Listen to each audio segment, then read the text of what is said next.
welcome back to Sally Live Chain. Thank you so much, guys, for tuning in. I'm here to update you of what's going to happen on Genesis from the 27th to the 31st of October 2025 on Monday. As Bongo lies unravel, Ishmael past find its way home, and Bumi hears a song that sounds a lot like Destiny.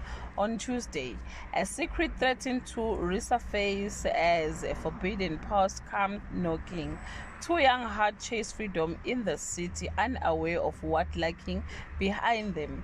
An old song sparks a fiery clash between ambition and bitter memory on Wednesday.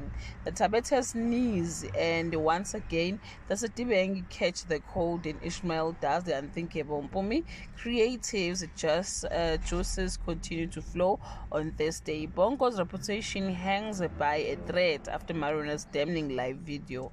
Felicia failed to stop the board decision and find herself between a rock and a hard place on Friday.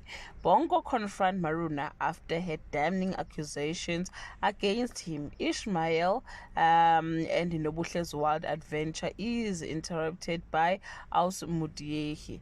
Mpumi sings the new rendition of the cast song and triggers a painful past. Well, guys, that's all I have for today. You can leave your comment below and share your opinion. Bye.